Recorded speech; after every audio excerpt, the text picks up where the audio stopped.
নব কমিটির সদস্য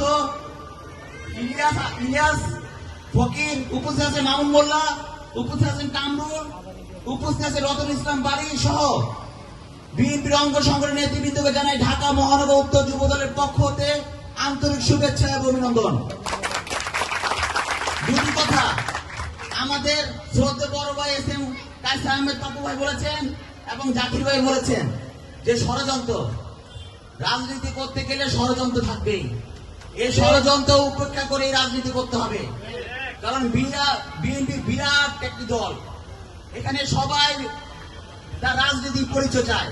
আপনি হয়তো রাজনীতির পরিচয় আছেন, আরেকজনের রাজনীতির পরিচয় নাই, সে রাজনীতির পরিচয় চাওয়ার জন্য আপনার সাথে ষড়যন্ত্র করবে।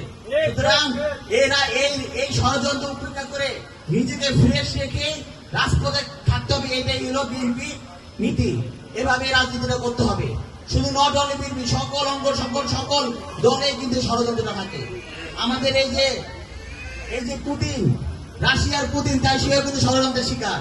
এই যে বিল ক্লিন্টন, এই যে ডোনাল্ড ট্রাম্প, সেও কিন্তু তার সিট সারার জন্য কিন্তু আরেক দলও বসে থাকে যে তাকে সিট থেকে নামার জন্য। ষড়যন্ত্র থাকবেই। এই ষড়যন্ত্র নিয়ে মন খারাপ করার কিছু নাই। এই ষড়যন্ত্র উপেক্ষা করে আমাদের রাজনীতিতে করতে হবে। আজকের এই রাষ্ট্রগত মেরামতের যে আলোচনা সভা, দেখেন আমাদের এখানে 1 নম্বরে উল্লেখ আছে জনগণের গণতান্ত্রিক অধিকার পূর্ণ প্রতিষ্ঠার লক্ষ্যে সংবিধান সংস্কার কমিশন গঠন। জনগণের অধিকার পূর্ণ প্রতিষ্ঠার জন্য কিন্তু আমরা গত 16 বছর রাজপথে নিপীড়ন নির্যাতন সহ্য করেছি, এবং জনগণের ভোটাধিকার প্রতিষ্ঠার জন্য, গণতন্ত্র ভোটাধিকার প্রতিষ্ঠার জন্য কিন্তু আমাদের এই বিএনপি, যুবদল, ছাত্রদল, অঙ্গ সংগঠন নেতারা কিন্তু আপনাদের জন্য এই ভোটাধিকার প্রতিষ্ঠার জন্য কিন্তু আমাদের নেতারা গুম হয়েছে, খুন হয়েছে, বিচার বহির্ভূত হত্যাকাণ্ড শিকার হয়েছে। এই যে আমি 280টি মামলা খেয়েছি, আমাদের এস.এম. কায়েস আহমেদ পাপ্পু ভাই 100-র উপরে মামলা খেয়েছে। এখানে যারা আছে বিএনপি নেতৃবৃন্দ, এমন কেউ নাই যে তার নামে কোনো মামলা নাই। তার একটি পা পঙ্গু থাকা সত্ত্বেও সে পায়ে হাঁটতে পারতো না, তাকে কিন্তু জেলে টেনে হিসেবে কিন্তু আওয়ামী লীগ সরকার কিন্তু নিয়ে গেছে দুইবার। কোন কাকুতি মিনতি এই প্রশাসন, আওয়ামী লীগ সরকার শুনে নাই।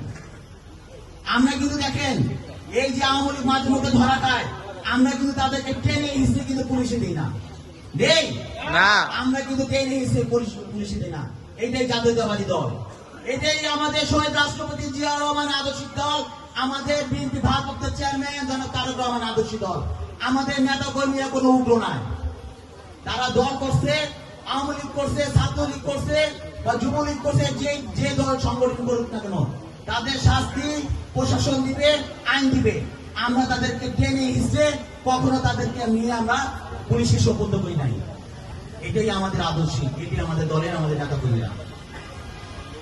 এখানে আরেকটি উল্লেখ আছে, অবাধ সুষ্ঠু নিরপেক্ষ নির্বাচন অনুষ্ঠানের লক্ষ্যে নির্বাচনকালীন দল নিরপেক্ষ তত্ত্বাবধায়ক সরকার ব্যবস্থার পুনরুত্থান। আমরা এই নিরপেক্ষ নির্বাচনের জন্য কিন্তু একই কথাই আমি বলেছি, নিরপেক্ষ নির্বাচনের জন্য কিন্তু আমরা আন্দোলন করেছি। এই আওয়ামী লীগ দেখেন 1996 সালে তত্ত্বাবধায়ক সরকারের জন্য 300 কতদিন সেটা হত্যা করেছে। তারপর কিন্তু আমাদের বিএনপি আমাদের দেশ নীতি বেগম খালেদা জিয়া কিন্তু তাদের এই দাবি মেনে নিয়ে কিন্তু তাদেরকে দিয়েছে, ঠিক আছে আপনারা তত্ত্বাবধায়ক সরকার চান, আপনারা এইভাবে নির্বাচন করেন। কিন্তু এই 16 বছর তাদের এই দাবি যখন আমরা আবার পুনরুদ্ধার করতে চেয়েছিলাম, জাতীয়তাবাদী দল তারা কিন্তু স্বৈরাচারী পন্থায় এই দেশ চালিয়েছে, আমাদের নেতা কর্মীদেরকে গুম করেছে, খুন করেছে, অসংখ্য নেতা কর্মীদেরকে নামে মামলা দিয়েছে। আমাদের এই যে লাস্ট নির্বাচন দেখেন, বিএনপি যত সিনিয়র নেতৃবৃন্দ আছে সবাইকে জেলে ভরে রেখে তারা একেবারে মানে নির্দ্বিধায় তারা নির্বাচন করে, ব্যালট বাক্স যেখানে ভোট দেয় না সেখানে ব্যালট বাক্স 3000 যে কেন্দ্রে ভোট আছে সেখানে 5000 ভোট করছে, দিয়ে তারা নির্বাচনে একক জয়লাভ করে। এই দেখেন আজকে দেশ ছাড়া, আজকে তারা দেশ ছাড়া। এই ধরনের রাজনীতি আমাদের কিন্তু শহীদ রাষ্ট্রপতি জিয়া রহমান চায় নাই, যার কারণে বলা হয় তাকে বহুদলীয় গণতন্ত্র প্রবর্তক। বহুদলীয় গণতন্ত্র প্রবর্তক কেন বলা হয়? এই জন্য বলা হয় এই শেখ মুজিব বাংলাদেশের সমস্ত দলকে নিষিদ্ধ করে বাকশাল কায়েম করেছিল। তারপর আমাদের শহীদ রাষ্ট্রপতি জিয়া রহমান এসে কিন্তু আবার দেখেন সব দলকে একসাথে করে আবার এই রাজনীতির অঙ্গন তৈরি করেছে, যার কারণে তাকে বহুদলীয় গণতন্ত্র প্রবর্তন করা হয়।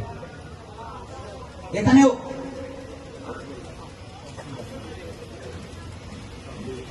প্রধানমন্ত্রী দায়িত্ব পালনের সময়সীমা অনুরোধ পর 2 মেয়াদের নির্ধারণ। এই 31 দফা বাস্তবায়ন করার জন্য এই 31 দফা কে করেছেন?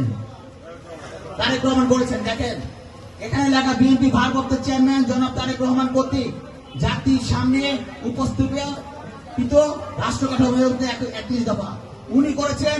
তারপরও উনি জানেন তুমি একসময় রাষ্ট্রপ্রধান হবেন, উনি জানেন না? উনি জানেন। তারপরও 2 মেয়াদের বেশি ক্ষমতা কেউ থাকতে পারবে না, এটা তিনি উল্লেখ করেছেন। শেখ হাসিনার মতো বলে নাই সে আমি 31 সাল পর্যন্ত এই দেশ চালাবো। নির্বাচন কমিশন ও নির্বাচন ব্যবস্থা সংস্কার ও সংশ্লিষ্ট আইন ও বিধি সংশোধন। দেখেন এই 16 বছর নির্বাচন কমিশন যে কয়টা এসেছে সে কয়টা একচেটিয়া এই স্বৈরাচারী হাসিনা আওয়ামী লীগকে সাপোর্ট দিয়ে চলেছে। সেদিন থেকে নির্বাচন কমিশন একজনকে হেনস্থা করা হয়েছে না? আমরা চাই কোন নির্বাচন কমিশন যে এই ধরনের পরিস্থিতি সৃষ্টি হোক। তারা এই স্বৈরাচারী পন্থায় নির্বাচন কমিশন চালিয়েছে বলে তার অবস্থা এরকম হয়েছে। আমরা চাই না কোন নির্বাচন কমিশন এই আবার স্বৈরাচারী পন্থায় আবার রাষ্ট্র পরিচালনা করুক।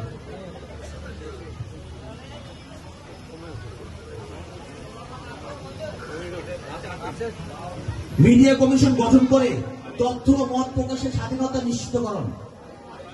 সাংবাদিকদের বাক স্বাধীনতা ছিল না সাধারণ মানুষের। এই বাক স্বাধীনতা এই স্বৈরাচারী সরকার হনন করেছে। কেউ কিছু বলতে পারতো না, কেউ কোথাও লিখতে পারতো না, কেউ কোথাও কোনো কিছু প্রচার করতো না।